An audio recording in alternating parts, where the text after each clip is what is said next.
ನಮಸ್ಕಾರ. ಮುಖ್ಯಾಂಶಗಳು. ಮನೆಯಲ್ಲೇ ಯೋಗ ಮತ್ತು ಸ್ವಾಸ್ಥ್ಯಕ್ಕಾಗಿ ಯೋಗ ಘೋಷವಾಕ್ಯದೊಂದಿಗೆ ಅಂತಾರಾಷ್ಟ್ರೀಯ ಯೋಗ ದಿನ ಆಚರಣೆ. ಕೊರೋನಾ ಸಂಕಷ್ಟದಲ್ಲಿ ಬೆಳಕಿನ ಸೆಲೆಯಾಗಿ ಕಾಣಿಸಿಕೊಂಡ ಯೋಗ. ಪ್ರಧಾನಿ ನರೇಂದ್ರ ಮೋದಿ ಬಣ್ಣನೆ. 18 ವರ್ಷ ಮೇಲ್ಪಟ್ಟ ಎಲ್ಲರಿಗೂ ಉಚಿತ ಲಸಿಕಾ ಮೇಳಕ್ಕೆ ಚಾಲನೆ. ಇಂದು ಒಂದೇ ದಿನ 7 ಲಕ್ಷ ಮಂದಿಗೆ ಲಸಿಕೆ ಗುರಿ. ಮುಖ್ಯಮಂತ್ರಿ ಯಡಿಯೂರಪ್ಪ. ಲಾಕ್ಡೌನ್ ಮತ್ತಷ್ಟು ಸಡಿಲಿಕೆ. ರಾಜ್ಯದ ಬಹುತೇಕ ಭಾಗಗಳಲ್ಲಿ ಯಥಾಸ್ಥಿತಿಯತ್ತ ಜನಜೀವನ. ತೆರೆದ ಅಂಗಡಿ ಮುಂಗಟ್ಟುಗಳು. ಕೋವಿಡ್ 3ನೇ ಅಲೆ ತಡೆಗಟ್ಟಲು ರಾಜ್ಯಾದ್ಯಂತ ಆಧುನಿಕ ತಂತ್ರಜ್ಞಾನ ಬಳಕೆ. ಈಗಿನಿಂದಲೇ ಸಿದ್ಧತೆ ಆರಂಭ. ಉಪಮುಖ್ಯಮಂತ್ರಿ ಡಾ ಸಿಎನ್ ಅಶ್ವತ್ಥನಾರಾಯಣ. ವಾರ್ತೆಗಳ ವಿವರ. ಇಂದು ಅಂತಾರಾಷ್ಟ್ರೀಯ ಯೋಗ ದಿನ. ಕೊರೋನಾ ಸಾಂಕ್ರಾಮಿಕದ ಹಿನ್ನೆಲೆಯಲ್ಲಿ ಮನೆಯಲ್ಲೇ ಯೋಗ ಮತ್ತು ಸ್ವಾಸ್ಥ್ಯಕ್ಕಾಗಿ ಯೋಗ ಎಂಬ ಘೋಷವಾಕ್ಯದೊಂದಿಗೆ ಜಗತ್ತಿನ 225ಕ್ಕೂ ಹೆಚ್ಚು ರಾಷ್ಟ್ರಗಳಲ್ಲಿ ಯೋಗ ದಿನ ಆಚರಿಸಲಾಗುತ್ತಿದೆ. ಯೋಗ ದಿನದ ಅಂಗವಾಗಿ ರಾಷ್ಟ್ರಪತಿ ರಾಮನಾಥ್ ಕೋವಿಂದ್, ಉಪರಾಷ್ಟ್ರಪತಿ ವೆಂಕಯ್ಯ ನಾಯ್ಡು, ಪ್ರಧಾನಿ ನರೇಂದ್ರ ಮೋದಿ ಸೇರಿದಂತೆ ಅನೇಕ ಗಣ್ಯರು ಶುಭ ಸಂದೇಶಗಳನ್ನು ನೀಡಿದ್ದಾರೆ. ದೇಶದಲ್ಲಿ ಕೊರೋನಾ ಸೋಂಕು ನಿಯಂತ್ರಣದಲ್ಲಿ ಯೋಗ ಅತ್ಯಂತ ಪರಿಣಾಮಕಾರಿಯಾಗಿದೆ ಎಂದು ಹೇಳಿದ್ದಾರೆ. ರಾಷ್ಟ್ರಪತಿ ಭವನದ ಎದುರು ಯೋಗ ಮಾಡುತ್ತಿರುವ ಭಾವಚಿತ್ರವನ್ನು ಟ್ವೀಟ್ನಲ್ಲಿ ಹಂಚಿಕೊಂಡಿರುವ ರಾಷ್ಟ್ರಪತಿ ರಾಮನಾಥ್ ಕೋವಿಂದ್, ಎಲ್ಲರಿಗೂ ಅಂತಾರಾಷ್ಟ್ರೀಯ ಯೋಗ ದಿನದ ಶುಭಾಶಯಗಳು. ಸಾವಿರಾರು ವರ್ಷಗಳಿಂದ ಕೋಟ್ಯಾಂತರ ಜನರು ಯೋಗದಿಂದ ಆರೋಗ್ಯ ವೃದ್ಧಿಸಿಕೊಂಡಿದ್ದಾರೆ. ಮನಸ್ಸು ಮತ್ತು ದೇಹದ ಮಧ್ಯೆ ಸಮತೋಲನ ಸಾಧಿಸಲು ಋಷಿಮುನಿಗಳು ಕಂಡುಹಿಡಿದ ಯೋಗ ಭಾರತವು ವಿಶ್ವಕ್ಕೆ ನೀಡಿರುವ ಅತ್ಯುತ್ತಮ ಕೊಡುಗೆಗಳಲ್ಲಿ ಒಂದಾಗಿದೆ ಎಂದು ಹೇಳಿದ್ದಾರೆ. ಉಪರಾಷ್ಟ್ರಪತಿ ವೆಂಕಯ್ಯ ನಾಯ್ಡು ಅವರು ಯೋಗ ದಿನದಂದು ಯೋಗಾಸನ ಮಾಡುವ ಮೂಲಕ ಸಂದೇಶವನ್ನು ನೀಡಿದ್ದಾರೆ. ಯೋಗ ದಿನದಂದು ಎಲ್ಲಾ ಭಾರತೀಯರಿಗೂ ಶುಭಾಶಯ ಕೋರುತ್ತೇನೆ. ಯೋಗವು ದೈನಂದಿನ ಜೀವನದ ಒಂದು ಭಾಗವಾಗಬೇಕು. ಪ್ರತಿಯೊಬ್ಬ ಭಾರತೀಯನೂ ಯೋಗಾಭ್ಯಾಸದಲ್ಲಿ ತೊಡಗುವ ಮೂಲಕ ವೈಯಕ್ತಿಕ ಆರೋಗ್ಯದ ಜೊತೆಗೆ ದೇಶವು ಸುಭಿಕ್ಷವಾಗಲು ಸಹಕರಿಸಬೇಕು ಎಂದು ತಿಳಿಸಿದ್ದಾರೆ. ಯೋಗ हमारा दैनंदिन जीवन का एक अंग होना चाहिए. सभी भारतीय योगा अभ्यास में भाग लेना उनके लिए और देश के लिए उचित होगा. योग से हमें ಯೋಗ ದಿನದಂದು ದೇಶವನ್ನುದ್ದೇಶಿಸಿ ಭಾಷಣ ಮಾಡಿದ ಪ್ರಧಾನಿ ನರೇಂದ್ರ ಮೋದಿ, ಇಡೀ ವಿಶ್ವ ಕೊರೋನಾ ಸಂಕಷ್ಟದಲ್ಲಿರುವಾಗ ಯೋಗವು ಬೆಳಕಿನ ಸೆಲೆಯಾಗಿ ಕಂಗೊಳಿಸಿದೆ. ಸೋಂಕು ನಿಯಂತ್ರಣದಲ್ಲಿ ಯೋಗ ಪ್ರಮುಖ ಪಾತ್ರ ವಹಿಸಿದೆ. ವೈದ್ಯಕೀಯ ಚಿಕಿತ್ಸೆಯಲ್ಲಿ ಯೋಗದ ಒಂದು ಭಾಗವಾದ ಹೀಲಿಂಗ್ ಕೂಡ ಇದೆ ಎಂದು ಹೇಳಿದರು. ಕೊರೋನಾ ಕಾರಣದಿಂದಾಗಿ 2 ವರ್ಷಗಳಿಂದ ದೇಶದಲ್ಲಿ ಯಾವುದೇ ಸಾರ್ವಜನಿಕ ಸಮಾರಂಭ ಆಯೋಜನೆಗೊಳ್ಳದೇ ಇದ್ದರೂ ಯೋಗದ ಕುರಿತು ಜನರಲ್ಲಿ ಉತ್ಸಾಹ ಕಿಂಚಿತ್ತೂ ಕಡಿಮೆಯಾಗದಿರುವುದು ಇದಕ್ಕೆ ಉದಾಹರಣೆ ಎಂದರು. ಯೋಗದಿಂದ ಶಾರೀರಿಕ ಶಕ್ತಿ ಮಾತ್ರವಲ್ಲ, ಮಾನಸಿಕ ಶಕ್ತಿಯೂ ಹೆಚ್ಚುತ್ತದೆ. ವಿಚಾರ ಮಾಡುವ ಶಕ್ತಿ, ಆಂತರಿಕ ಸಾಮರ್ಥ್ಯ ವೃದ್ಧಿಯಾಗುತ್ತದೆ. ಮನುಷ್ಯನನ್ನು ಒತ್ತಡದಿಂದ ಶಕ್ತಿಯ ಕಡೆಗೆ, ನಕಾರಾತ್ಮಕತೆಯಿಂದ ಸಕಾರಾತ್ಮಕತೆಯ ಕಡೆಗೆ, ನೋವಿನಿಂದ ಸಂತೋಷದ ಕಡೆಗೆ, ಪ್ರಮಾದದಿಂದ ಪ್ರಸಾದದ ಕಡೆಗೆ ಕೊಂಡೊಯ್ಯುತ್ತದೆ ಎಂದು ಹೇಳಿದರು. ಯೋಗವನ್ನು ಅಂತಾರಾಷ್ಟ್ರೀಯ ಮಟ್ಟದಲ್ಲಿ ಇನ್ನಷ್ಟು ಪ್ರಚುರಪಡಿಸಲು ವಿಶ್ವಸಂಸ್ಥೆ ಮತ್ತು ವಿಶ್ವ ಆರೋಗ್ಯ ಸಂಸ್ಥೆಯ ಸಹಯೋಗದಲ್ಲಿ ಯೋಗ ಎಂಬ ಆಪ್ ಸಿದ್ಧಪಡಿಸಲಾಗುವುದು. ಯೋಗದ ಶಿಷ್ಟಾಚಾರದಂತೆ ಯೋಗದ ಆಸನಗಳು ಮತ್ತು ಮಾಹಿತಿಯನ್ನು ಈ ಆಪ್ ಮೂಲಕ ನೀಡಲಾಗುವುದು ಎಂದು ತಿಳಿಸಿದರು. ಕೆಲವು ಶಿಕ್ಷಣ ಸಂಸ್ಥೆಗಳು ಆನ್ಲೈನ್ ತರಗತಿಗೆ ಮುನ್ನ ಮಕ್ಕಳಿಂದ 15 ನಿಮಿಷ ಯೋಗ ಮತ್ತು ಪ್ರಾಣಾಯಾಮ ಮಾಡಿಸುತ್ತಿವೆ. ಇದರಿಂದ ಕೊರೋನಾ ಸಾಂಕ್ರಾಮಿಕ ಎದುರಿಸಲು ಮಕ್ಕಳಲ್ಲಿ ಹೆಚ್ಚು ಶಕ್ತಿ ಉದ್ಭವವಾಗುತ್ತದೆ ಎಂದರು. इस ऐप में कॉमन योगा प्रोटोकॉल के आधार पर योग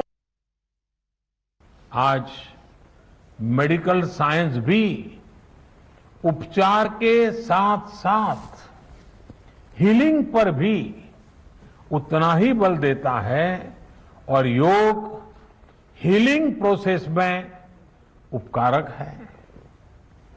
मुझे संतोष है कि आज योग के इस पहलू पर दुनिया भर में के विशेषज्ञ अनेक प्रकार के साइंटिफिक रिसर्च भी कर रहे हैं, उस पर काम कर रहे हैं.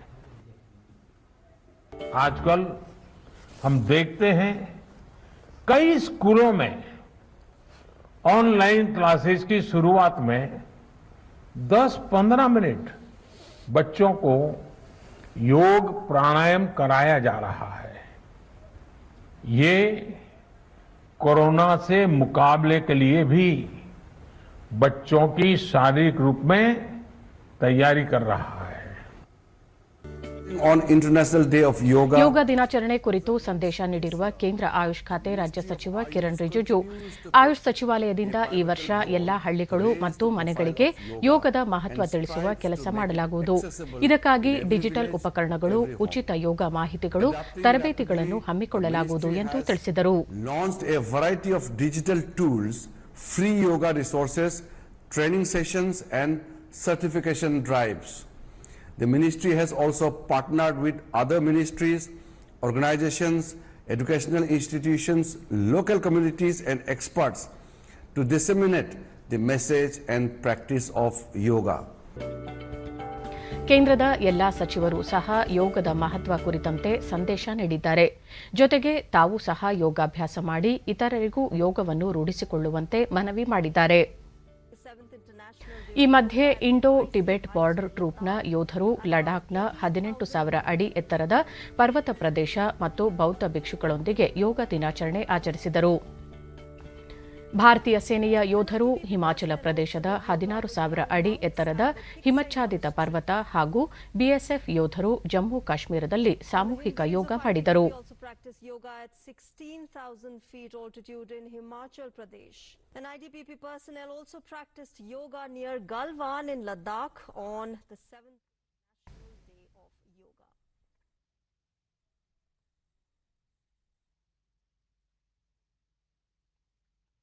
ಏಳನೇ ಅಂತಾರಾಷ್ಟ್ರೀಯ ಯೋಗ ದಿನದ ಅಂಗವಾಗಿ ರಾಜ್ಯಾದ್ಯಂತ ಯೋಗ ಕಾರ್ಯಕ್ರಮಗಳನ್ನು ಆಯೋಜಿಸಲಾಗಿತ್ತು.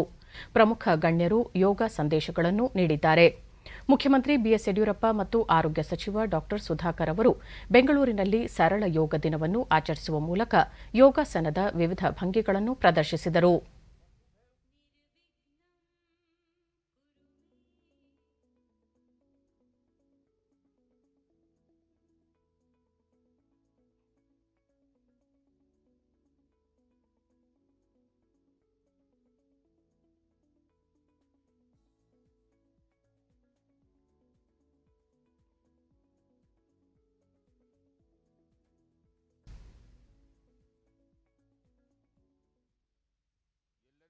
ರಾಜ್ಯದ ಜನರಿಗೆ ಯೋಗ ದಿನದ ಶುಭಾಶಯ ಕೋರಿರುವ ಮುಖ್ಯಮಂತ್ರಿ ಬಿಎಸ್ ಯಡಿಯೂರಪ್ಪ, ಕೊರೋನಾ ಸಾಂಕ್ರಾಮಿಕ ಸಂದರ್ಭದಲ್ಲಿ ಜನರ ಆರೋಗ್ಯ ರಕ್ಷಣೆಯಲ್ಲಿ ಯೋಗ ಮಹತ್ವದ ಪಾತ್ರ ವಹಿಸಿದೆ. ದೈಹಿಕ ಆರೋಗ್ಯದ ಜೊತೆಗೆ ಮಾನಸಿಕ ಆರೋಗ್ಯ ಸುಧಾರಣೆಯೊಂದಿಗೆ ಸಮಾಜದ ಸ್ವಾಸ್ಥ್ಯಕ್ಕೆ ಕಾರಣವಾಗಿದೆ ಎಂದು ಹೇಳಿದರು. ಪತಂಜಲಿ ಪ್ರಣೀತ ಯೋಗ ಸೂತ್ರದಿಂದ ಆರಂಭಗೊಂಡ ಯೋಗವಿದ್ಯೆ ಭಾರತದ ವೈಜ್ಞಾನಿಕತೆ ಮತ್ತು ಸಂಸ್ಕೃತಿಯ ಮೂಲ ಆಧಾರವಾಗಿದೆ. ದೇಹ, ಬುದ್ಧಿ, ಮನಸ್ಸು ಮತ್ತು ವಿವೇಕವನ್ನು ಒಗ್ಗೂಡಿಸುವ ಮೂಲಕ ಸಮಗ್ರ ಆರೋಗ್ಯ ಪದ್ಧತಿಗೆ ಔಷಧಿ ರಹಿತ, ಸರಳ ಮತ್ತು ಅಡ್ಡ ಪರಿಣಾಮರಹಿತ ಚಿಕಿತ್ಸಾ ವ್ಯವಸ್ಥೆಯಾಗಿದೆ ಎಂದರು. ಕರ್ನಾಟಕವು ಯೋಗದ ರಾಜಧಾನಿ ಎಂದು ಬಣ್ಣಿಸಿದ ಮುಖ್ಯಮಂತ್ರಿಯವರು, ವಿಶ್ವದ ಪ್ರಥಮ ಯೋಗ ವಿಶ್ವವಿದ್ಯಾಲಯ, ಭಾರತದ ಮೊದಲ ಯೋಗ ಮಹಾವಿದ್ಯಾಲಯ ಆರಂಭಿಸಿರುವ ಕರ್ನಾಟಕ ಯೋಗ ಕೇಂದ್ರಗಳ ನೆಲವೀಡಾಗಿದೆ ಎಂದು ತಿಳಿಸಿದರು.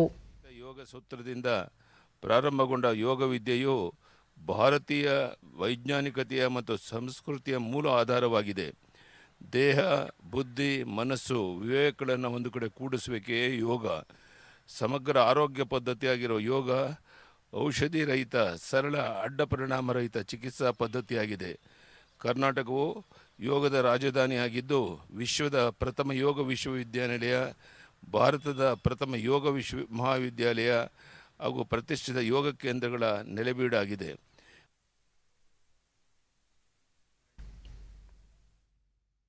ವಿಶ್ವ ಯೋಗ ದಿನದ ಅಂಗವಾಗಿ ಕೇಂದ್ರದ ಸಂಸ್ಕೃತಿ ಸಚಿವಾಲಯ ದೇಶದ 75 ಪಾರಂಪರಿಕ ತಾಣಗಳಲ್ಲಿ ಏಕಕಾಲಕ್ಕೆ ಯೋಗ ಕಾರ್ಯಕ್ರಮ ಆಯೋಜಿಸಿದೆ. ಈ ಪೈಕಿ ಕರ್ನಾಟಕದ ಹಂಪಿ, ಐಹೊಳೆ, ಚಿತ್ರದುರ್ಗ ಮತ್ತು ಬೆಂಗಳೂರಿನ ನ್ಯಾಷನಲ್ ಗ್ಯಾಲರಿ ಫಾರ್ ಮಾಡರ್ನ್ ಆರ್ಟ್ನಲ್ಲಿ ಸಮೂಹ ಯೋಗ ಕಾರ್ಯಕ್ರಮ ನಡೆಯಿತು. ವಿಜಯನಗರ ಜಿಲ್ಲೆ ಹಂಪಿಯಲ್ಲಿ ಕೇಂದ್ರ ಸರ್ಕಾರದ ನಿರ್ದೇಶನದಂತೆ ಭಾರತೀಯ ಪುರಾತತ್ವ ಇಲಾಖೆ ವತಿಯಿಂದ ವಿಶ್ವ ಯೋಗ ದಿನಾಚರಣೆಯನ್ನು ಹಮ್ಮಿಕೊಳ್ಳಲಾಗಿತ್ತು.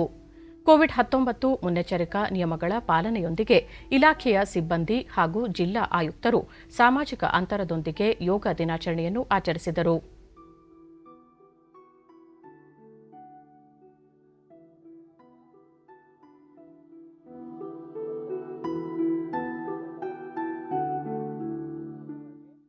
ಹೀಗಾಗಿ ಡಿಡಿ ನ್ಯೂಸ್ನೊಂದಿಗೆ ಯೋಗ ಅಧ್ಯಯನ ಪೀಠದ ನಿರ್ದೇಶಕ ಎಫ್ಟಿ ಹಳ್ಳಿಕೇರಿ ಕೋವಿಡ್-19 ಸಂದಿಗ್ಧತೆಯಲ್ಲಿ ಆರೋಗ್ಯ ಕಾಪಾಡಿಕೊಳ್ಳುವುದು ಬಹುಮುಖ್ಯವಾಗಿದ್ದು ಯೋಗವು ಉತ್ತಮ ಸಾಧನವಾಗಿದೆ ಎಂದರು.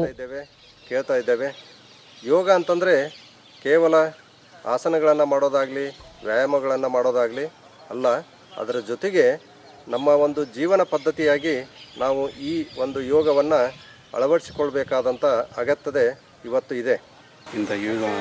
ಭಾರತೀಯ ಪುರಾತತ್ವ ಇಲಾಖೆ ಅಧಿಕಾರಿ ಕಾಳಿಮುತ್ತು ಕೊರೋನಾ ಮುನ್ನೆಚ್ಚರಿಕಾ ಕ್ರಮಗಳ ಪಾಲನೆಯೊಂದಿಗೆ ಅಂತಾರಾಷ್ಟ್ರೀಯ ಯೋಗ ದಿನವನ್ನು ಆಚರಿಸಲಾಗುತ್ತಿದೆ ಎಂದರು. ಮಾಡಬೇಕೆಂದು ಫಸ್ಟ್ ಫೋಕಸ್ ಮಾಡೋದು. ಸೊ ಆದಮೇಲೆ ಮಾಡಕತ್ತೆ ಎವರಿಗೆ as per the COVID norms guidelines limited to 20 members restriction ಮಾಡಿಕೊಂಡು ಸೇಫ್ಟಿ ಪರ್ಪಸ್ಗೆ ನಾವು ಈಗ ಸೆಲೆಬ್ರೇಷನ್ ಮಾಡಕತ್ತೆ. ಈ ವಿಶ್ವ ಪತಂಜಲಿ ಯುವ ಭಾರತ ಪ್ರಭಾರಿ ಕಿರಣ್ ಕುಮಾರ್ ವಿಶ್ವ ಯೋಗ ದಿನವನ್ನು ಸಾಂಕೇತಿಕವಾಗಿ ಆಚರಣೆ ಮಾಡುವುದರೊಂದಿಗೆ ಯೋಗವನ್ನು ಜೀವನದಲ್ಲಿ ಅಳವಡಿಸಿಕೊಳ್ಳಬೇಕು ಎಂದರು. ಅಂಗವಾಗಿ ಯೋಗವನ್ನು ಅಳವಡಿಸಿಕೊಳ್ಳುವಂಥದ್ದು, ಯಾಕಂದರೆ ನಮ್ಮ ಮನಸ್ಸು ದೇಹ ಇವೆರಡನ್ನ ಸ್ವಸ್ಥವಾಗಿಟ್ಕೊಳ್ಳಲು ಒಂದು ಯೋಗವು ಭಾಳ ಅದ್ಭುತವಾದಂಥ ಜ್ಞಾನವನ್ನು, ಶಕ್ತಿಯನ್ನು, ನಮ್ಮೊಳಗಡೆ ಇರ್ತಕ್ಕಂಥ ಶಕ್ತಿಯನ್ನು ಹೆಚ್ಚು ಮಾಡುವಂಥದ್ದು. ದಿನದ 24 ಗಂಟೆಯಲ್ಲಿ ಶಿಬಿರಾರ್ಥಿ ವೀರೇಶ್ ಬಾಬು ಪ್ರತಿನಿತ್ಯ ಯೋಗ ಮಾಡುವುದರಿಂದ ಮಾನಸಿಕ ಹಾಗೂ ದೈಹಿಕ ಆರೋಗ್ಯ ಕಾಪಾಡಿಕೊಳ್ಳಲು ನೆರವಾಗುತ್ತದೆ ಎಂದು ಅಭಿಪ್ರಾಯಪಟ್ಟರು. ನಮ್ಮ ದೇಹದ ಆರೋಗ್ಯ, ಮಾನಸಿಕ ಆರೋಗ್ಯ ಮತ್ತು ಸಾಮಾಜಿಕ ಆರೋಗ್ಯ ಎರಡನ್ನೂ ಕಾಪಾಡ್ಕೊ. ಸರ್, ಯೋಗ ಈ ದೇಶ ನೋಡ್ತಿದೆ ಅಂದರೆ ಭಾರತ ವಿಶ್ವಗುರು ಅಂತ ಹೋಗ್ತಾ ಇದೆ because of this yoga only. ಯೋಗದಿಂದ ಪರಿಪೂರ್ಣ ವ್ಯಕ್ತಿತ್ವ, ಒಂದು ಸಂಪೂರ್ಣ ವ್ಯಕ್ತಿತ್ವ ಪಡಿಬಹುದು. ಬಾಗಲಕೋಟೆ ಜಿಲ್ಲೆಯ ಪುರಾತತ್ವ ಇಲಾಖೆಯ ಸಿಬ್ಬಂದಿ ಅಂತಾರಾಷ್ಟ್ರೀಯ ಯೋಗ ದಿನವನ್ನು ಜಿಲ್ಲೆಯ ಐಹೊಳೆ ದುರ್ಗಾ ದೇವಾಲಯದ ಆವರಣದಲ್ಲಿ ಆಯೋಜಿಸಲಾಗಿತ್ತು. ಇಲಾಖೆಯ ಅಧಿಕಾರಿಗಳು ಹಾಗೂ ಸ್ಥಳೀಯ ಮುಖಂಡರು ಕಾರ್ಯಕ್ರಮವನ್ನು ಉದ್ಘಾಟಿಸಿದರು. ಕೋವಿಡ್-19 ಮಾರ್ಗಸೂಚಿಗಳ ಪಾಲನೆಯೊಂದಿಗೆ ಯೋಗಾಸನ ಮಾಡುವ ಮೂಲಕ ವಿಶ್ವ ಯೋಗ ದಿನವನ್ನು ಆಚರಿಸಲಾಯಿತು.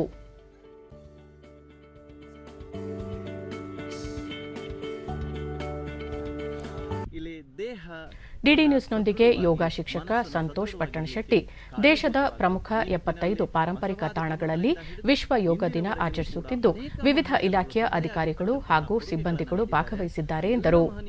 ಸ್ಮರಣೆ ಮಾಡ್ತಾ ವಿಶೇಷವಾಗಿ ಪತಂಜಲಿ ಯೋಗ ಪೀಠದ ವಿದ್ಯಾರ್ಥಿಯಾಗಿರ್ತಕ್ಕಂಥ ನಾನು ಬಾಬಾ ರಾಮದೇವ್ ಜೀರವರನ್ನ ಸ್ಮರಣೆ ಮಾಡ್ತಾ ಇಲ್ಲಿ ನನಗೆ ಕೊಲಿಸಿಕೊಟ್ಟಿರ್ತಕ್ಕಂತಹ ಆ ಯೋಗ ಕರಿಕ್ಯುಲಮ್ ಅನ್ನು ಇವತ್ತು ನಮ್ಮೆಲ್ಲ ಸಿಬ್ಬಂದಿಯವರಿಗೆ ಉಣಬಡಿಸಿದೆ. ವಿಶೇಷ ಬೆಳಗ್ಗೆ 8ರಿಂದ ಸುಮಾರು ಅಧಿಕಾರಿ ಮೌನೇಶ್ ಕುರುವಟ್ಟಿ ಕೇಂದ್ರ ಸರ್ಕಾರದ ನಿರ್ದೇಶನದಂತೆ ಯೋಗ ದಿನಾಚರಣೆಯನ್ನು ಹಮ್ಮಿಕೊಂಡಿದ್ದು ಕಾರ್ಯಕ್ರಮದಲ್ಲಿ ಯೋಗಾಭ್ಯಾಸ ಹಾಗೂ ಸಂಗೀತ ಕಾರ್ಯಕ್ರಮವನ್ನು ನೆರವೇರಿಸಲಾಯಿತು ಎಂದರು. ಅವರು ಸಾಂಸ್ಕೃತಿಕ ಕಾರ್ಯಕ್ರಮವನ್ನು ನಡೆಸಿಕೊಟ್ರು. ಇದು ನಮ್ಮ ಭಾರತ ದೇಶದ ನಿರ್ದೇಶನದಂತೆ ನಾವು ಎಲ್ಲನೂ ಈ ಯೋಗ ಕಾರ್ಯಕ್ರಮವನ್ನು ಇವತ್ತು ಮಾಡಿದ್ದೀವಿ. ಚಿತ್ರದುರ್ಗ ಜಿಲ್ಲೆಯಲ್ಲಿ ಭಾರತೀಯ ಸಂಸ್ಕೃತಿ ಸಚಿವಾಲಯ, ಪ್ರವಾಸೋದ್ಯಮ ಹಾಗೂ ಭಾರತೀಯ ಪುರಾತತ್ವ ಇಲಾಖೆಯ ಸಹಯೋಗದೊಂದಿಗೆ ಜಿಲ್ಲೆಯ ಕೋಟೆ ಆವರಣದಲ್ಲಿ ಅಂತಾರಾಷ್ಟ್ರೀಯ ಯೋಗ ದಿನವನ್ನು ಹಮ್ಮಿಕೊಳ್ಳಲಾಗಿತ್ತು. ಕಾರ್ಯಕ್ರಮದಲ್ಲಿ ಶಾಸಕ ಜಿಎಚ್ ತಿಪ್ಪಾರೆಡ್ಡಿ, ಭಾರತೀಯ ಪುರಾತತ್ವ ಇಲಾಖೆ ಬೆಂಗಳೂರು ವಲಯದ ಅಧೀಕ್ಷಕ ಶಿವಕಾಂತ್ ಬಾಜ್ಪೇಯಿ, ಸಹಾಯಕ ನಿರ್ದೇಶಕ ಕುಮಾರನ್ ಸೇರಿದಂತೆ ಮತ್ತಿತರರು ಉಪಸ್ಥಿತರಿದ್ದರು. ರೋಟರಿ ಕ್ಲಬ್ ಸೇರಿದಂತೆ ವಿವಿಧ ಸಂಘ ಸಂಸ್ಥೆಗಳು ಭಾಗವಹಿಸಿ ಯೋಗಾಸನದಲ್ಲಿ ಪಾಲ್ಗೊಂಡರು. ನಂತರ ಶಾಸ್ತ್ರೀಯ ಸಂಗೀತ ಕಾರ್ಯಕ್ರಮ ಆಯೋಜಿಸಲಾಗಿತ್ತು. ಡಿಡಿ ನ್ಯೂಸ್ನೊಂದಿಗೆ ಮಂಜುಳಾ ಕೋವಿಡ್-19 ಸಂಕಷ್ಟದಲ್ಲಿ ಯೋಗ ದಿನ ಜಿಲ್ಲೆಯಲ್ಲಿ ಅನುಮತಿ ನೀಡಿರುವುದು ಸಂತಸದ ಸಂಗತಿಯಾಗಿದೆ ಎಂದರು. ಆದರೆ ಈ ವರ್ಷ ಮಾಡೋಕ್ಕಾಗ್ತಿಲ್ಲ ಕೋವಿಡ್ ಇರೋದ್ರಿಂದ. ಎಲ್ಲರೂ ಮನೆಯಲ್ಲೇ ಯೋಗ ಮಾಡಿ ಆರೋಗ್ಯ ಕಾಪಾಡ್ಕೊಳ್ರಿ, ಪ್ರಾಣಾಯಾಮ ಮಾಡ್ಕೊಳ್ರಿ. ನಮ್ಮ ಭಾರತದಲ್ಲಿ ತಿಪ್ಪಾರೆಡ್ಡಿ ಭಾರತವು ಯೋಗಾಸನದ ಮೂಲ ಸ್ಥಾನವಾಗಿದ್ದು ಪ್ರಧಾನಮಂತ್ರಿ ಜೂನ್ 21 ಯೋಗ ದಿನ ಎಂದು ಘೋಷಿಸಿದ್ದು ಯೋಗಾಸನವು ಅಂತಾರಾಷ್ಟ್ರೀಯ ಮಟ್ಟದಲ್ಲಿ ಪ್ರಸಿದ್ಧಿಯಾಗಿದೆ ಎಂದರು. ಮಟ್ಟದಲ್ಲಿ ಯೋಗ ದಿನಾಚರಣೆಯನ್ನು ಆಚರಿಸುವಂತ ಒಂದು ಭಾರತದ ಒಂದು ಕರೆಯ ಮೇರೆಗೆ ಇವತ್ತು WHO ಕೂಡ ಇವತ್ತು ಅದನ್ನ ಯೋಗ ದಿನಾಚರಣೆ ಘೋಷಣೆ ಮಾಡಿರ್ತಕ್ಕಂಥದ್ದು. ಭಾರತ ವಿಶ್ವಗುರು ರೂಪದಲ್ಲಿ ಇವತ್ತು ಒಂದು ಹೆಸರನ್ನು ಪಡೆದಿರತಕ್ಕಂಥದ್ದು ನಾವೆಲ್ಲ ನೋಡಿದ್ದೇವೆ. ಇದನ್ನು ನಾವು ಪ್ರತಿನಿತ್ಯ ಚಿತ್ರದುರ್ಗ ಕೋಟೆ ಕಾರ್ಯದರ್ಶಿ ಉಮೇಶ್ ಜಿಲ್ಲೆಯಲ್ಲಿ ಯೋಗ ದಿನ ಕಾರ್ಯಕ್ರಮದಲ್ಲಿ ಭಾಗಿಯಾಗಿದ್ದು ಯೋಗಾಭ್ಯಾಸವನ್ನು ಮಾಡಿದೆವು. ದಿನನಿತ್ಯ ಯೋಗ ಮಾಡುವುದು ಆರೋಗ್ಯಕ್ಕೆ ಸೂಕ್ತ ಎಂದರು.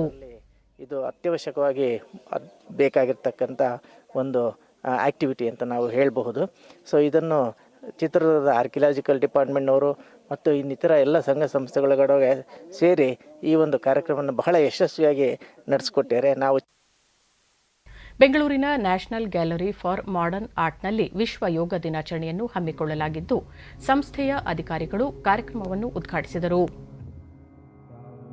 ಕಾರ್ಯಕ್ರಮದಲ್ಲಿ ಯೋಗ ತರಬೇತುದಾರರ ಯಾಮಿನಿ ಹಾಗೂ ದಾಕ್ಷಾಯಿಣಿ ತಂಡದವರಿಂದ ಯೋಗ ಪ್ರದರ್ಶನವನ್ನು ಮಾಡಲಾಯಿತು. ಕೋವಿಡ್-19 ನಿಯಮಾವಳಿ ಪಾಲಿಸಿ ಯೋಗ ದಿನ ಆಚರಿಸಲಾಯಿತು.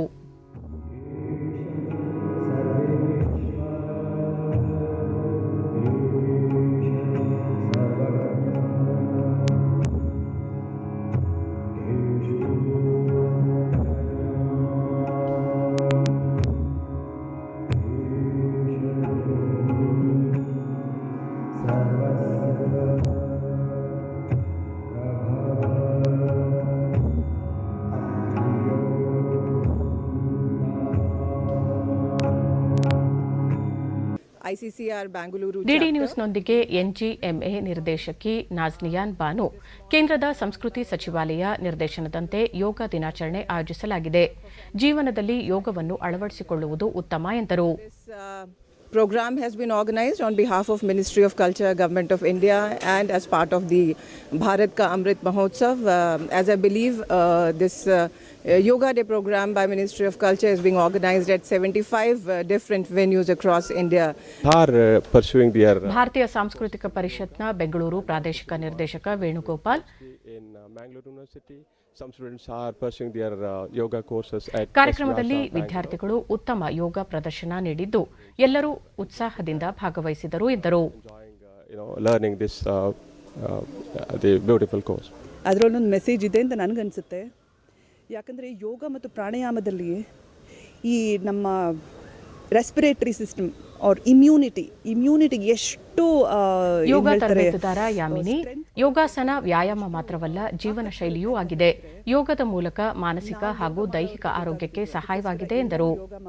ಕಾನ್ಸಂಟ್ರೇಷನ್ ಹೆಚ್ಚಾಗೋದ್ರ ಜೊತೆ ಮತ್ತೋರ್ವ ತರಬೇತುದಾರ ದಾಕ್ಷಾಯಿಣಿ, ಬಾಲ್ಯದಿಂದ ನಮ್ಮ ದೈನಂದಿನ ಚಟುವಟಿಕೆಯಲ್ಲಿ ಯೋಗಾಸನ ಅಳವಡಿಕೆಯಾಗಿದ್ದು ಜೀವನದಲ್ಲಿ ಆರೋಗ್ಯವಾಗಿರಲು ಯೋಗಾಸನ ನೆರವಾಗಲಿದೆ ಎಂದರು. ರಾಜೀವ್ ಗಾಂಧಿ ಆರೋಗ್ಯ ವಿಶ್ವವಿದ್ಯಾಲಯದ ಆವರಣದಲ್ಲಿ ಇಂದು ವಿಶ್ವ ಯೋಗ ದಿನಾಚರಣೆ ಅಂಗವಾಗಿ ವಿಶೇಷ ಕಾರ್ಯಕ್ರಮ ಹಮ್ಮಿಕೊಳ್ಳಲಾಗಿತ್ತು. ಈ ಬಾರಿ ಸ್ವಾಸ್ಥ್ಯಕ್ಕಾಗಿ ಯೋಗ ಎಂಬುದು ಯೋಗ ದಿನದ ಘೋಷಣೆಯಾಗಿದ್ದರೆ, ವಿಶ್ವವಿದ್ಯಾಲಯದ ವತಿಯಿಂದ ಸಮುದಾಯ ಮತ್ತು ರೋಗ ನಿರೋಧಕ ಎಂಬ ಘೋಷಣೆಯೊಂದಿಗೆ ಯೋಗ ದಿನ ಆಚರಿಸಲಾಯಿತು. ತುಳಸಿ ಗಿಡಕ್ಕೆ ನೀರೆರೆಯುವ ಮೂಲಕ ಕಾರ್ಯಕ್ರಮಕ್ಕೆ ಚಾಲನೆ ನೀಡಲಾಯಿತು. ಆನ್ಲೈನ್ ಮೂಲಕ ನಡೆದ ಕಾರ್ಯಕ್ರಮದಲ್ಲಿ ಎಸ್ ವ್ಯಾಸ ವಿಶ್ವವಿದ್ಯಾಲಯದ ಸಂಸ್ಥಾಪನಾ ಡಾಕ್ಟರ್ ನಾಗೇಂದ್ರ ಗುರೂಜಿ, ಪ್ರತಿನಿತ್ಯ ಯೋಗ ಮಾಡುವವರು ಕೊರೋನಾ ಸೋಂಕಿನಿಂದ ಕಡಿಮೆ ಅಪಾಯ ಎದುರಿಸಿದ್ದಾರೆ ಎಂಬುದು ಈಗಾಗಲೇ ಸಾಬೀತಾಗಿದೆ. ಅದೇ ರೀತಿ ಸೋಂಕಿನ ನಂತರದ ಲಕ್ಷಣಗಳಿಗೂ ಯೋಗದಿಂದ ಪರಿಹಾರ ಸಿಗುತ್ತದೆ ಎಂದು ಹೇಳಿದರು. ಅಧ್ಯಕ್ಷತೆ ವಹಿಸಿದ್ದ ರಾಜೀವ್ ಗಾಂಧಿ ಆರೋಗ್ಯ ವಿಶ್ವವಿದ್ಯಾಲಯದ ಕುಲಪತಿ ಡಾಕ್ಟರ್ ಎಸ್ಎಂ ಜೈಕರ್, ಕೊರೋನಾ ನಿಯಂತ್ರಣಕ್ಕೆ ಮಾಸ್ಕ್ ಧರಿಸುವುದು, ಸಾಮಾಜಿಕ ಅಂತರದ ಜೊತೆಗೆ ಜೀವನ ಶೈಲಿಯಲ್ಲೂ ಬದಲಾವಣೆ ಮಾಡಿಕೊಳ್ಳಬೇಕಾಗಿದೆ. ಈ ನಿಟ್ಟಿನಲ್ಲಿ ಯೋಗ ಅನುಕೂಲವಾಗಲಿದೆ ಎಂದರು. ವಿಶ್ವವಿದ್ಯಾಲಯದ ಪ್ರಾಧ್ಯಾಪಕರು, ಸಿಬ್ಬಂದಿ ಯೋಗ ದಿನದಲ್ಲಿ ಪಾಲ್ಗೊಂಡಿದ್ದರು. ಯೋಗದಿಂದ ರೋಗ ದೂರ ಎಂಬ ಮಾತು ಕೊಪ್ಪಳ ಜಿಲ್ಲೆಯ ಅಳವಂಡಿ ಗ್ರಾಮದ 78 ವರ್ಷದ ವೀರಮ್ಮ ಅವರಿಗೆ ಅಕ್ಷರಕ್ಷರ ಅನ್ವಯವಾಗುತ್ತದೆ. ಕೇವಲ ಯೋಗಾಸನ ಮಾಡುವ ಮೂಲಕ ಉತ್ತಮ ಆರೋಗ್ಯ ಕಾಪಾಡಿಕೊಂಡಿದ್ದಾರೆ. ಬಾಲ್ಯದಿಂದಲೂ ಯೋಗಾಭ್ಯಾಸ ರೂಢಿಸಿಕೊಂಡಿರುವ ವೀರಮ್ಮ ಎಂದೂ ಅಭ್ಯಾಸದಿಂದ ತಪ್ಪಿಸಿಕೊಂಡಿಲ್ಲ. ಹೀಗಾಗಿ ಇದುವರೆಗೂ ಯಾವುದೇ ಆರೋಗ್ಯ ಸಮಸ್ಯೆ ಇಲ್ಲದೆ ಸ್ವಸ್ಥ ಜೀವನ ನಡೆಸುತ್ತಿದ್ದಾರೆ.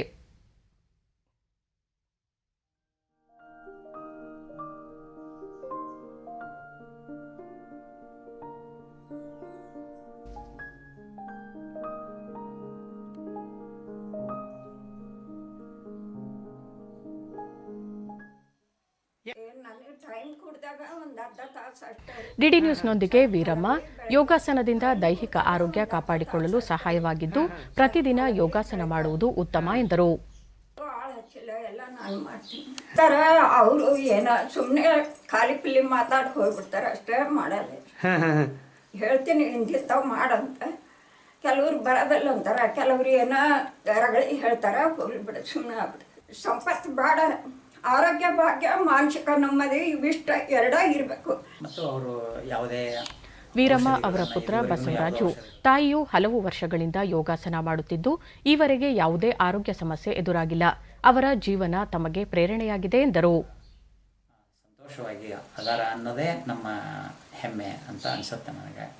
ಅವರ ಜೀವನ ನಮಗೆ ಪ್ರೇರಣೆ. ಬಹಳಷ್ಟು ಕೆಲಸ ಮಾಡ್ತಾರೆ, ಯಾವಾಗಲೂ ಕೆಲಸದಲ್ಲೇ ಇರ್ತಾರೆ. ಅನಾವಶ್ಯಕವಾಗಿ ಅವರು ಸಮಯವನ್ನು ವ್ಯಯ ಮಾಡೋದಿಲ್ಲ.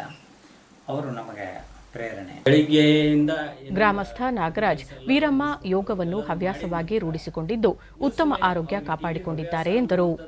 ಇಲ್ಲ ಹೆಚ್ಚು ಕಡಿಮೆ ಏನಪ್ಪಾ ಅಂತಂದ್ರೆ ಯಾವುದಾದ್ರೂ ಈ ಕಾದಂಬರಿಗಳನ್ನು ಓದುವಂಥದ್ದು ಅಥವಾ ಯಾವುದಾದ್ರೂ ಲೇಖನಗಳು ಬಂದಿರೋಂಥವು ಆರೋಗ್ಯದ ಸಂಬಂಧಪಟ್ಟಂಥದ್ದು, ಅದ್ರ ಜೊತೆಗೆ ಅಥವಾ ಒಂದು ಸಂಸ್ಕೃತಿ ಇರೋಂಥದ್ದು ಒಳ್ಳೆ ಯಾವಾದರೂ ಇದ್ವು ಅಂದ್ರೆ ಅವುಗಳನ್ನು ಓದ್ತಾರೆ. ಜೊತೆಗೆ ಏನಪ್ಪಾ ಅಂತಂದ್ರೆ ಯೋಗವನ್ನ ಮಾಡ್ತಾರೆ ಅವರು. ಈಗಿನ ಒಂದು ಈ ವಯಸ್ಸಿನಲ್ಲಿ ಕೂಡ ಅವರು ಕೆಲವೊಂದು ಸೂರ್ಯ ನಮಸ್ಕಾರ, ಪದ್ಮಾಸನ, ಅನೇಕ ರೀತಿಯ ಯೋಗಾಸನಗಳನ್ನು ಅವ್ರು ಈಗೂ ಕೂಡ ಮಾಡ್ತಾರೆ. ನಾವು ಯುವಕರಾದ ನಂತರ ಅವ್ರು ನೋಡಿ ನಾಚಿಸ್ಬೇಕು. ನಾವು ಆ ಥರವಾಗಿ ಯಾವಾಗಲೂ ಚಟುವಟಿಕೆ ಇರ್ತಾರೆ.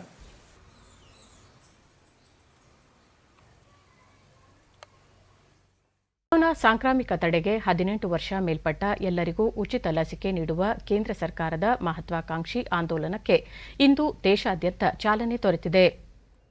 ದೇಶದ ಎಲ್ಲಾ ರಾಜ್ಯ ಮತ್ತು ಕೇಂದ್ರಾಡಳಿತ ಪ್ರದೇಶಗಳಲ್ಲಿ ಈ ಆಂದೋಲನ ಆರಂಭವಾಗಿದೆ. ರಾಜ್ಯದಲ್ಲಿ ಈ ಕಾರ್ಯಕ್ರಮಕ್ಕೆ ಮುಖ್ಯಮಂತ್ರಿ ಬಿಎಸ್ ಯಡಿಯೂರಪ್ಪ ಚಾಲನೆ ನೀಡಿದರು. ಬೆಂಗಳೂರಿನ ಶಿವಾಜಿನಗರದಲ್ಲಿರುವ ಅಟಲ್ ಬಿಹಾರಿ ವಾಜಪೇಯಿ ವೈದ್ಯಕೀಯ ಮಹಾವಿದ್ಯಾಲಯ ಹಾಗೂ ಸಂಶೋಧನಾ ಸಂಸ್ಥೆ ಆವರಣದಲ್ಲಿ ಲಸಿಕಾ ಮೇಳ ಉದ್ಘಾಟಿಸಿದ ಮುಖ್ಯಮಂತ್ರಿ ಬಿಎಸ್ ಯಡಿಯೂರಪ್ಪ 18 ವರ್ಷ ಮೇಲ್ಪಟ್ಟ ಕೋವಿಡ್ ಲಸಿಕೀಕರಣ ಮಾಡಲಾಗುತ್ತಿದ್ದು ಇಂದು ಒಂದೇ ದಿನ 7 ಲಕ್ಷ ಫಲಾನುಭವಿಗಳಿಗೆ ಲಸಿಕೆ ನೀಡಲಾಗುವುದು. ಅದಕ್ಕಾಗಿ ಕೇಂದ್ರ ಉಚಿತವಾಗಿ ಪೂರೈಸಿರುವ ಲಸಿಕೆ ಮತ್ತು ರಾಜ್ಯ ಸರ್ಕಾರ ಖರೀದಿಸಿದ ಲಸಿಕೆಗಳನ್ನು ಎಲ್ಲಾ ಜಿಲ್ಲೆಗಳಿಗೆ ಕಳುಹಿಸಿಕೊಡಲಾಗಿದೆ ಎಂದು ಹೇಳಿದರು. ಲಸಿಕಾ ಮೇಳದಲ್ಲಿ 45 ವರ್ಷ ಮೇಲ್ಪಟ್ಟ 2ನೇ ಡೋಸ್ ಹಾಕಿಸಿಕೊಳ್ಳುವವರಿಗೆ ಆದ್ಯತೆ ನೀಡಲಾಗುವುದು. ಉಳಿದಂತೆ 18 ವರ್ಷ ಮೇಲ್ಪಟ್ಟ ಎಲ್ಲರಿಗೂ ಲಸಿಕೆ ಹಾಕಲಾಗುವುದು. ಲಸಿಕೆ ಪಡೆದುಕೊಳ್ಳುವ ಕುರಿತಂತೆ ಜನರಲ್ಲಿ ಜಾಗೃತಿ ಮೂಡಿಸಲಾಗುವುದು ಎಂದು ಹೇಳಿದ ಮುಖ್ಯಮಂತ್ರಿ ಯಡಿಯೂರಪ್ಪ, ಲಸಿಕಾ ಅಭಿಯಾನವನ್ನು ಯಶಸ್ವಿಗೊಳಿಸಲು ಸಹಕರಿಸುವಂತೆ ರಾಜ್ಯದ ಜನರಲ್ಲಿ ಮನವಿ ಮಾಡಿದರು. ಸದ್ಯ ರಾಜ್ಯದಲ್ಲಿ ಕೊರೋನಾ ನಿಯಂತ್ರಣಕ್ಕೆ ಬಂದಿದೆ. ಹೀಗಾಗಿ ಜನ ನೆಮ್ಮದಿಯಿಂದ ಬದುಕಲು ಅವಕಾಶ ಆಗಬೇಕು ಎಂದು ಲಾಕ್ಡೌನ್ ತೆರವುಗೊಳಿಸಲಾಗಿದೆ. ಆದರೂ ಸೋಂಕಿನ ಕುರಿತ ಭಯ ಇದ್ದೇ ಇದ್ದು ಅದರಿಂದ ಕಡ್ಡಾಯವಾಗಿ ಮಾಸ್ಕ್ ಧರಿಸುವುದು ಮತ್ತು ಸಾಮಾಜಿಕ ಅಂತರ ಕಾಪಾಡುವಂತಹ ನಿಯಮಗಳನ್ನು ಪಾಲಿಸಬೇಕು ಎಂದು ಹೇಳಿದರು. ಲಾಕ್ಡೌನ್ ತೆರವುಗೊಳಿಸಿದ ಬಳಿಕ ಬಸ್ಗಳಲ್ಲಿ 50% ಪ್ರಯಾಣಿಕರಿಗೆ ಅವಕಾಶ ಮಾಡಿಕೊಡಲಾಗಿದೆಯಾದರೂ ಅನೇಕ ಕಡೆಗಳಲ್ಲಿ ಬಸ್ಗಳಲ್ಲಿ ನೂಕುನುಗ್ಗಲು ಉಂಟಾಗಿದೆ. ಈ ರೀತಿಯಾದರೆ ಮತ್ತೆ ಸೋಂಕು ಹೆಚ್ಚುವ ಸಾಧ್ಯತೆ ಇರುವುದರಿಂದ ಜನ ಎಚ್ಚರಿಕೆಯಿಂದ ಇರುವಂತೆ ಕೋರಿದರು. ಬಸ್ಗಳು ಹತ್ತಾ ಇರುವಂತ ಜನ ನಾನು ನೋಡ್ತಾ ಇದ್ದೆ. ನಾವೊಂದು ಬಸ್ನಲ್ಲಿ 2 ಸೀಟ್ ಇದ್ರೆ ಒಬ್ಬೊಬ್ಬರೇ ಕುಂತ್ಕೋಬೇಕು ಅಂತ ಹೇಳಿದ್ರೆ ನೂಕುನುಗ್ಗಲು ಆಗ್ತಾ ಇತ್ತು. ನಮ್ಮ ಉದ್ದೇಶ ಇರೋದಂತ ಅವ್ರ ಆರೋಗ್ಯ ಮತ್ತೆ ಕೋವಿಡ್ ಹರಡಬಾರದು ಅನ್ನೋ ಸದುದ್ದೇಶದಿಂದ ಮಾಡಿದ್ದೇವೆ. ಜನ ಅದಕ್ಕೆ ಸಹಕರಿಸಬೇಕು. ಆರೋಗ್ಯ ಸಚಿವ ಡಾ ಸುಧಾಕರ್ ಲಸಿಕಾ ಮೇಳದಲ್ಲಿ ಮೊದಲ ದಿನ ಅತಿ ಹೆಚ್ಚು ಲಸಿಕೆ ನೀಡಬೇಕು ಎಂಬ ಕೇಂದ್ರದ ಸಲಹೆಯಂತೆ ಇಂದು 7 ಲಕ್ಷ ಮಂದಿಗೆ ಲಸಿಕೆ ನೀಡಲು ನಿರ್ಧರಿಸಲಾಗಿದೆ. ಡಿಸೆಂಬರ್ ಅಂತ್ಯಕ್ಕೆ ಎಲ್ಲರಿಗೂ 2ನೇ ಡೋಸ್ ಲಸಿಕೆ ನೀಡಿ ರಾಜ್ಯವನ್ನು ಕೊರೋನಾ ಮುಕ್ತಗೊಳಿಸುವ ಗುರಿ ಹೊಂದಲಾಗಿದೆ ಎಂದು ತಿಳಿಸಿದರು. ಈಗ ಅಟಲ್ ಬಿಹಾರಿ ವಾಜಪೇಯಿ ವೈದ್ಯಕೀಯ ಕಾಲೇಜಿನ ನಿರ್ದೇಶಕರಾಗಿರ್ತಕ್ಕಂಥ ಡಾಕ್ಟರ್ ಮನೋಜ್ ಅವರೇ, ಇವತ್ತು ನಮಗೆಲ್ಲ ಕೂಡ ಗೊತ್ತಿದೆ, ಕೊರೋನಾದಿಂದ ಮುಕ್ತಿ ಆಗಬೇಕು ಅಂತಂದ್ರೆ ಆದಷ್ಟು ಶೀಘ್ರದಲ್ಲಿ ಲಸಿಕೆಯನ್ನ ನಾವೆಲ್ಲ ಕೂಡ ತೆಗೆದುಕೊಳ್ಬೇಕು. ರಾಜ್ಯದಲ್ಲಿ ಕೊರೋನಾ ಸೋಂಕು ತಕ್ಕಮಟ್ಟಿಗೆ ನಿಯಂತ್ರಣಕ್ಕೆ ಬಂದು ಪಾಸಿಟಿವಿಟಿ ದರ 5% ಕಡಿಮೆ ಇರುವ 17 ಜಿಲ್ಲೆಗಳಲ್ಲಿ ಇಂದಿನಿಂದ ಇನ್ನಷ್ಟು ಅನ್ಲಾಕ್ ಮಾಡಲಾಗಿದ್ದು ವಿವಿಧ ಚಟುವಟಿಕೆಗಳಿಗೆ ಅವಕಾಶ ಕಲ್ಪಿಸಲಾಗಿದೆ. ಪಾಸಿಟಿವಿಟಿ ದರ 5% 10 ಮತ್ತು ಅದಕ್ಕಿಂತ ಹೆಚ್ಚಿರುವ ಜಿಲ್ಲೆಗಳಲ್ಲಿ ಕೋವಿಡ್ ಮಾರ್ಗಸೂಚಿಗಳು ಎಂದಿನಂತೆ ಮುಂದುವರಿಯಲಿದೆ. ಪಾಸಿಟಿವಿಟಿ ದರ 5% ಕಡಿಮೆ ಇರುವ ಜಿಲ್ಲೆಗಳಾದ ಉತ್ತರ ಕನ್ನಡ, ಬೆಳಗಾವಿ, ಮಂಡ್ಯ, ಕೊಪ್ಪಳ, ಚಿಕ್ಕಬಳ್ಳಾಪುರ, ತುಮಕೂರು, ಕೋಲಾರ, ಬೆಂಗಳೂರು ನಗರ, ಧಾರವಾಡ, ಗದಗ, ರಾಯಚೂರು, ಬಾಗಲಕೋಟೆ, ಕಲಬುರಗಿ, ಹಾವೇರಿ, ರಾಮನಗರ, ಯಾದಗಿರಿ, ಬೀದರ್ ಜಿಲ್ಲೆಗಳಲ್ಲಿ ಎಂದಿನಂತೆ ವ್ಯಾಪಾರ ವಹಿವಾಟುಗಳಿಗೆ ಅವಕಾಶ ಕಲ್ಪಿಸಿದ್ದು ಸಂಜೆ 5 ಗಂಟೆಯವರೆಗೆ ಅಂಗಡಿ ಮುಂಗಟ್ಟುಗಳನ್ನು ತೆರೆಯಲು ಅವಕಾಶ ಮಾಡಿಕೊಡಲಾಗಿದೆ. ಎಸಿ ಬಳಸದೆ ಹೋಟೆಲ್, ರೆಸ್ಟೋರೆಂಟ್, ಕ್ಲಬ್ಗಳಲ್ಲಿ 50% ಸಾಮರ್ಥ್ಯದೊಂದಿಗೆ ಕುಳಿತು ಆಹಾರ ಸೇವನೆಗೆ ಸಂಜೆ 5ರವರೆಗೆ ಅವಕಾಶ ಕಲ್ಪಿಸಲಾಗಿದೆ. ಹೊರಾಂಗಣ ಚಿತ್ರೀಕರಣಕ್ಕೆ ಅನುಮತಿ ನೀಡಲಾಗಿದೆ. ವೀಕ್ಷಕರಿಲ್ಲದಂತೆ ಹೊರಾಂಗಣ ಕ್ರೀಡೆಗಳಿಗೆ ಅವಕಾಶ. ಸರ್ಕಾರಿ, ಖಾಸಗಿ ಕಚೇರಿಗಳು 50% ಸಾಮರ್ಥ್ಯದೊಂದಿಗೆ ಕಾರ್ಯನಿರ್ವಹಣೆಗೆ ಅವಕಾಶ. ಲಾಡ್ಜ್, ರೆಸಾರ್ಟ್ಗಳು 50% ಸಾಮರ್ಥ್ಯದೊಂದಿಗೆ ಕಾರ್ಯನಿರ್ವಹಣೆಗೆ ಅನುಮತಿ. ಜಿಮ್ಗಳಲ್ಲಿ 50% ಸಾಮರ್ಥ್ಯದೊಂದಿಗೆ ಅವಕಾಶ ಕಲ್ಪಿಸಲಾಗಿದೆ. ಅಲ್ಲದೆ ಬೆಂಗಳೂರು ಮಹಾನಗರ ಸಾರಿಗೆ ಸಂಸ್ಥೆ, ಬಿಎಂಟಿಸಿ, ಕೆಎಸ್ಆರ್ಟಿಸಿ, ಮೆಟ್ರೋ ರೈಲುಗಳಲ್ಲಿ 50% ಪ್ರಯಾಣಿಕರ ಸಾಮರ್ಥ್ಯದಲ್ಲಿ ಸಂಚಾರಕ್ಕೆ ಅನುವು ಮಾಡಿಕೊಡಲಾಗಿದ್ದು, ಬಸ್ ಹಾಗೂ ರೈಲುಗಳನ್ನು ಸ್ಯಾನಿಟೈಸ್ ಮಾಡಿ ಪ್ರಯಾಣಕ್ಕೆ ಅವಕಾಶ ಕಲ್ಪಿಸಲಾಗಿದೆ. ಈ ಮಧ್ಯೆ ಈಗಾಗಲೇ ಜಾರಿಯಲ್ಲಿರುವಂತೆ ಪ್ರತಿದಿನ ರಾತ್ರಿ 7ರಿಂದ ಬೆಳಗ್ಗೆ 5 ಗಂಟೆಯವರೆಗೆ ಕರ್ಫ್ಯೂ ಮುಂದುವರಿಯಲಿದೆ. ಶುಕ್ರವಾರ ರಾತ್ರಿ 7ರಿಂದ ಸೋಮವಾರ ಬೆಳಗ್ಗೆ 5 ಗಂಟೆಯವರೆಗೆ ವಾರಾಂತ್ಯ ಕರ್ಫ್ಯೂ ಸಹ ಜಾರಿಯಲ್ಲಿರುತ್ತದೆ. ರಾಜ್ಯದಲ್ಲಿ ಕೋವಿಡ್-19 ಮೂರನೇ ಅಲೆ ತಡೆಗಟ್ಟುವ ನಿಟ್ಟಿನಲ್ಲಿ ರಾಜ್ಯದ ತಾಲೂಕು ಹಾಗೂ ಜಿಲ್ಲಾ ಆಸ್ಪತ್ರೆಗಳಲ್ಲಿ ಆಧುನಿಕ ತಂತ್ರಜ್ಞಾನದೊಂದಿಗೆ ಉತ್ತಮ ವ್ಯವಸ್ಥೆ ಕಲ್ಪಿಸಲು ಕ್ರಮ ಕೈಗೊಳ್ಳಲಾಗಿದೆ ಎಂದು ಉಪಮುಖ್ಯಮಂತ್ರಿ ಸಿಎನ್ ಅಶ್ವತ್ಥನಾರಾಯಣ ಮೈಸೂರಿನಲ್ಲಿ ನಿನ್ನೆ ತಿಳಿಸಿದ್ದಾರೆ.